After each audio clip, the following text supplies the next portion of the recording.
had to turn down a $2,000 brand deal. When I tell y'all, I was so sad.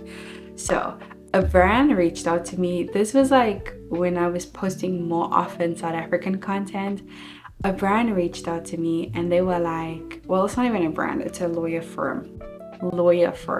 They reached out to me and they were like, hey, we would like to do a brand deal with you. We would like you to refer our company. It's an immigration company. And I was like, say less. What would you like send me a script, like this whole thing. They didn't even ask for like my brand kit or like, you know, like how much I charge. They were like, with $2,000 we would like a 15, not even a 15-minute. They wanted me to shout out. They gave me like the script, and because I even asked them like, do you want a full-length video, meaning like the whole video will be dedicated to them, or do you want like a normal video, and then in the video I will do like a 2 or 3 minutes blah blah blah, like come to this agency or that whole thing. And they were like, no, like they find like their budget is $2,000. They know it's expensive. And at that time I was getting like 64,000 views on my South African videos, like, you know, like this the KFC in America versus KFC in South Africa. So like my views for the South African content is always high. And so I was like, a girl could use $2,000. That's like, what, how much is that in South Africa? That is like close to what, I want to say about 25,000 rand. 25, let's push it to 27,000 rand. And I had to say no to that. And I was thinking in rands. I was like, I could save this, and you know what, I could buy back home.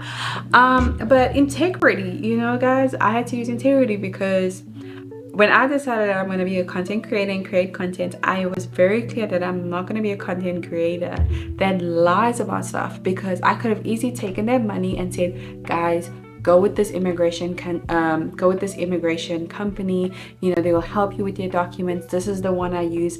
That would have been a lie, because I don't use them. They are not my attorneys, they are not my lawyers, they didn't even see my paperwork. So that would have been a big fat lie. And then another thing is, what if I said go with them and then you guys pay your money and then you'll come back to me and you're like, hi, we're Angel, like how could you tell us to go with these people? Like I paid all my money and they never helped me with my paperwork, or I paid all my money and they ghosted me, you know, that whole thing. And now you're never gonna take my word for it. So even if I do recommend a product that's actually good, you're not gonna go with it because I lied. So anyway, I was like, you know what, as a content creator, you have a mic in front of you and you have a platform, and I know that people speak a lot of hoorah, wah, rah in the world.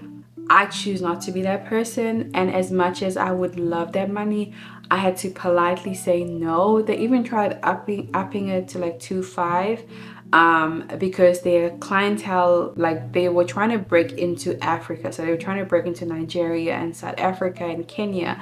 And I was like, I just didn't feel right about it. Like I didn't feel right about the email. Like I read it twice the first time and I was like, I can see why people try to lie, because the money is great, but at the same time I just don't want to be that person. Like I genuinely don't want to be that content creator, because you can also tell when they're lying and they don't believe in what they're selling, you know. And so yeah, so that's the tea. I said no, and you guys better watch these videos to make up for the $2,000. Watch, share with your dog, share with your aunties, with your uncles. But yeah, that's the tea of how I had to say no to a $2,000 brand deal. And I am still praying that I reap it in a different way and God sees my integrity, because it's wrong. Nobody has to even tell me it's wrong. But yeah, if it's your first time to my channel, welcome. My name is Angel. I've been making content since 2020, I think February 2020. When have you been watching me? How long have you been watching me? If it's your first time watching me, come into the comment section and say, hey girl, subscribe. But if you've been watching me for a while, let me know in the comment section. I would love to figure out how long you guys have all been watching me. And then what other content do you guys want? Do you guys like the little chit chat in between. I feel like it's a girlfriend catch up session. But yeah, pray for me because this content creation journey is not for the faint heart. Love y'all. Bye.